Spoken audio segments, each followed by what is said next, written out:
We look at electric cars. It's hot enough for General Electric to jump in early, demonstrating its electric car charger called the Watt Station. Now, GE says the market will grow beyond sales of public charging docks, including chargers for the home. The market for charging stations is expected to explode over the next few years from $70 million to more than $1 billion. At least that's according to one market researcher. But will sales of electric cars really take off? Well, Luis Ramirez is the CEO of GE's Industrial Solutions Division. Welcome to Bloomberg West. Thank you. Very good to be here. This electric car business is interesting because the infrastructure, the electricity infrastructure is huge in this country, but the charging, not so much. You know, that's interesting. Electric vehicles actually started back in the early part of the 20th century. In fact, there are car companies, including GE at the time, who were developing electric vehicle infrastructures at that point.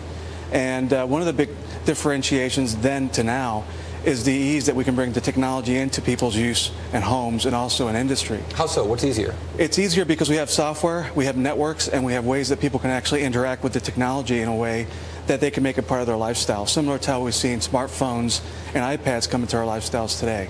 But what do you mean? Plug it in a car isn't any harder? Is it harder or easier than it was before? Why wasn't 40 years ago you probably just plug the car into the wall, right? A couple of things. I think economics were part of it as well. When oil prices were down and people were paying 25 cents a gallon for gas, you know, the economics around developing a whole infrastructure to support it wasn't there. Today, when you see gas prices going up to what they're going up today in some states, over $4 a gallon this week, and it only takes you, $3 or so to charge a vehicle for 100 miles, that starts to look like a good economic scenario for a lot of people who want to drive cars. Luis, what makes you think that electric cars are going to take off now when they've, up to this point failed to have a widespread adoption? I think because people are embracing technology, they're really looking at ways to save energy costs, and they're also seeing that this is a lifestyle choice for them. As you know, living in the Bay Area or places like this where people are really into the environment and improving the way in which they use the resources. Right now, a lot of people are looking at this as an option to not only save energy, but also to save costs for transportation. But isn't the bottom line making it more economical so that consumers can afford to buy this and economically it makes sense? Listen, I think it's important for us to do that as well. One of the things that we're looking at today is making ways to make this technology easy to use, economic, and also make it in a way so that people can integrate that into their homes and into the way they work. Today, it's much more economical to build this infrastructure because a lot of it's already built. We have a lot of work that we've done today in smart grid.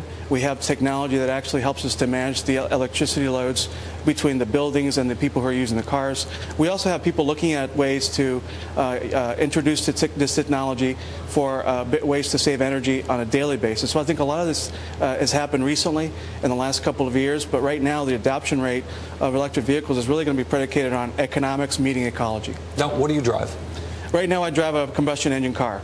But so you like me were paying $4 this weekend for gasoline? I'm paying a lot of money for gas like you. Listen, we're also buying 25,000 cars for the GE fleet in North America. Electric cars. So we're going to actually change a lot of our company cars to electric vehicles over the next 5 years. And in doing that, we're also changing the way we're using transportation within the company. And this is really exciting for us because not only are we getting to use the technology, but we're also learning how to use the technology. Great. Luis, thanks so much. Really appreciate it. Luis Ramirez from General Electric, the great GE. Really appreciate your joining us. Thank you so much. Cars. Thank you.